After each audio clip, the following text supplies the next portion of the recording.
Good morning and welcome back to our weekly 10 minutes of meaning. So good to be able to learn together. And I want to thank our generous sponsors, our dear friends Chani and Lenny Grunstein, in memory of Chani's beloved father, Mr. Aaron Tambor, Aaron Ben Yitzchak. Thank you so much, Chani, for your generosity. And Lenny. Okay, we continue Mesillas Yesharim. The Ramchal, R Moshe Chaim Luzzatto, in his monumental work, the Mesillas Yesharim, has been walking us through the path towards perfection, the path towards self-improvement, self-awareness. It begins with, as we remind ourselves each and every week, it begins with zihirus, a life of mindfulness, a life of caution.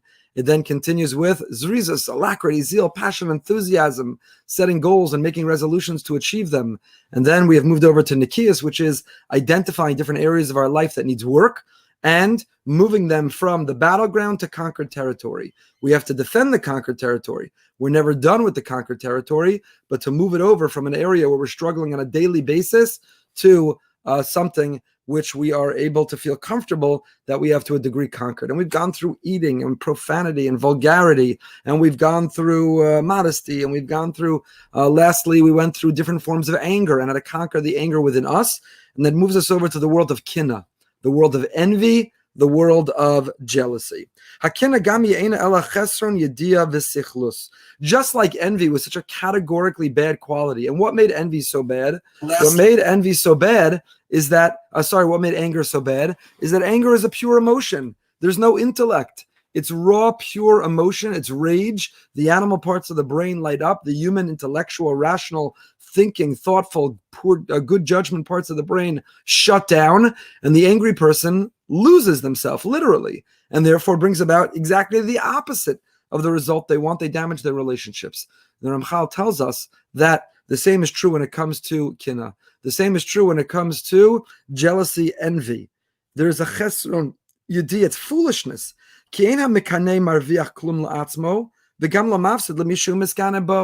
So let's say you have someone you're jealous of.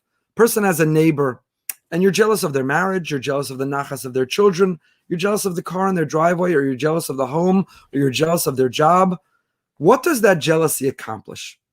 The jealousy doesn't actually give you any of those things, nor does the jealousy deprive your neighbor of those things.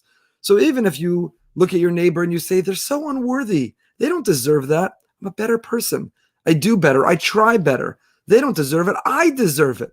And so I'm envious. I'm jealous. I look with a negative eye, an ayin ra'ah. I look with a critical eye, and a jealous eye, and an envious eye, and a judgmental eye. Says the Ramchal, what does that do? What does it accomplish? When you're jealous of the other, it doesn't give you a nicer car, a bigger house, a better marriage, better income, and it doesn't deprive it of the other person. There's a great quote, and like many or most great quotes, it's debated exactly who said it, which is that it said it in the context of anger, but it applies to envy. That being envious of someone else is like drinking poison and waiting for them to die. Your envy, your jealousy is like you're drinking poison and waiting for them to lose that car, that house, that nachas, that parnasa. It's not going to happen. It's not the way it works. So all it does is waste energy and waste emotion. And all it does is compromise your physical, emotional, spiritual health. All you're doing is harming yourself. All you're doing is hurting yourself. As the pasuk says, "Uposa tamis kin'ah," envy will kill the fool. So you look with a critical eye, a judgmental eye, a jealous eye, an envious eye, not in a way which expands or promotes your drive, not in a way that makes you more aspirational, not in a way that says, I'm happy they have what they have. I want and wish it for myself too, and therefore I'm going to work harder on my marriage. I'm going to work harder in my career. I'm going to work harder to learn Torah or to get something out of davening. I'm going to work harder because I see what they have and I want it too. That's not a prohibited envy or jealousy. The prohibited form is the one where you simply see what someone else has and you begrudge them for it. It's the one that you can't fagin them. You can't be happy for them because you believe you deserve it and you want it. And not you're working harder for it. You just want it. There's a type of person whose foolishness is so great that if you see someone else who has a good, you become disheartened, despondent. You become worried and you suffer. The Ramchal identifies so accurately some of the perniciousness of envy, some of just how negative it is. some of how damaging it is. Why? Because when I see what someone else has in their life, in their health, in their relationships, and I want it so badly, what happens? All I do is think about it. I perseverate over it. I can't move past it. It paralyzes me, not in a way that motivates and inspires me. It just paralyzes me. I marinate and I stew in my envy and jealousy for what someone else has. And what's the result?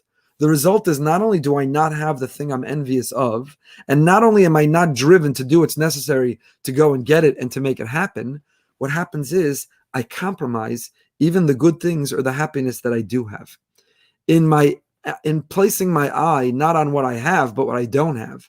In placing my energy not on the blessings in my life or what I have to be proud of, but what I'm jealous and envy of in someone else's, then not only do I not have the other thing, but I've absolutely corrupted what I do have already.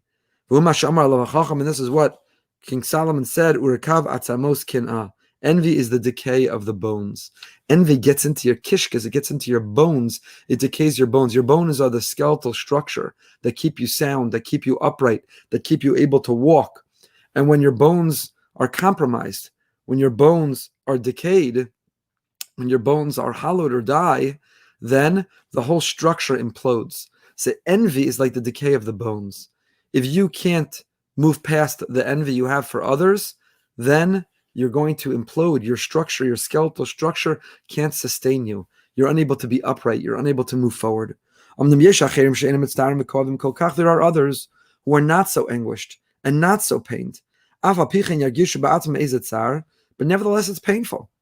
That neighbor has a nice car, a nice house, has a wonderful simcha to celebrate. So it doesn't absolutely debilitate, and it doesn't make someone totally anguished, and it doesn't make someone paralyzed, but it cools off their fire. It makes you just a little bit down. It makes you frown. It makes you sad because you wish you had it. And when does that happen? If it's not somebody that you love. If it's someone that you love, if it's a close friend, a family member, hopefully you're able to share in their happiness and joy. Hopefully you're able to see it as an extension of yourself. But if it's not your close friend or family member, it's an acquaintance, it's a friend, it's a coworker, and you hear about something positive in their life, something you wish for, it's something that you want, it douses your fire with cold water. It just brings you down. The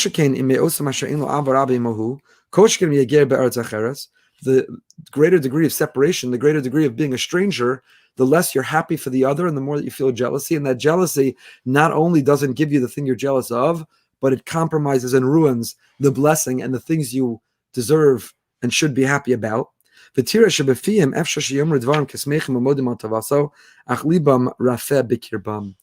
go to the simcha and you say all the right things, and mazel tov, nachas, and I'm so happy for you. You say all the right, mazel tov on the new house, mazel tov on the nice car, mazel tov on the wonderful news, mazel tov on that nachas from the child, mazel tov on the big anniversary or the big birthday, mazel tov on the chves, mazel tov on looking 15 years younger, however you did that. Mazel tov on whatever the other person has. So you say all the right things. I'm so happy for you, and mazel tov, and it's so wonderful. And yet in your heart, in your kishkas, the decay in your bones is not in fact happy for the other. And this is something that's a common occurrence. The person who's not envious and jealous, it doesn't consume them. They're not filled with anguish over it. But still, you can't help but feel just a little bit of a tinge. I wish that were me. Lo niku mimenu legamre. One who hasn't moved that from battleground to conquered territory. One hasn't fully purged that from within themselves. So this midah of nikias, this quality that we're up to in this 12-step program, this third step is our effort and our aspiration to be able to purge from ourselves that feeling. How can you learn about something happy, something positive of another, and not feel even a tinge of why not me? That why not me never is even ba b'cheshbon. It doesn't come into the equation. That you're not a person that ever thinks, why not me? You're a person who thinks, I'm so happy for them. And if you look at what they have and say, I'm so happy for them, and I wish it were me, not I wish it were me instead of them. I wish it were me in addition to them. And what do I need to do for that to be me too? What do I need to do in order to achieve that or receive that? To use that sense of aspiration or ambition for what you see in another to be able to increase and promote the drive in you. Then it's not jealousy or envy, which is negative and prohibited. Then it's a driver. Our rabbis tell us, Kinaso from Tar B'Chachma, that competitiveness among scholars brings out wisdom. It's good. You finish Shas, I'm going to finish Shas. You had a Chiddush, listen to my Chiddush. That's what causes people to publish and produce. So if what you see in another causes you to have greater drive in you, it's a positive thing. Competitiveness can be healthy and positive.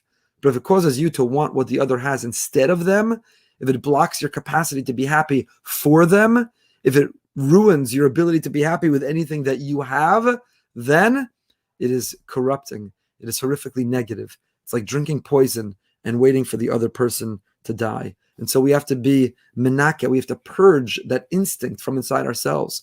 Someone else has great news, bought a beautiful house. They're putting on an addition. They've renovated. There's a new car in their driveway. They're celebrating a milestone. They get a mazel tov and a simcha. I'm so happy for you. Not I'm happy on the surface and saying the right things, but internally I'm unhappy. I'm so fully and entirely and only happy for you.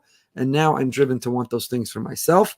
We'll pick it up, please God, next time, 8:45 at Living with Emunah. Join us 8:45 Living with Emunah. If you're watching on YouTube, please subscribe to our channel. And at 9 o'clock tonight, we go behind the beam with Rabbi Kotlarski, one of the leaders, the heads of Chabad, to learn so much more about their outstanding work. Until next time, stay happy, stay healthy, and stay holy.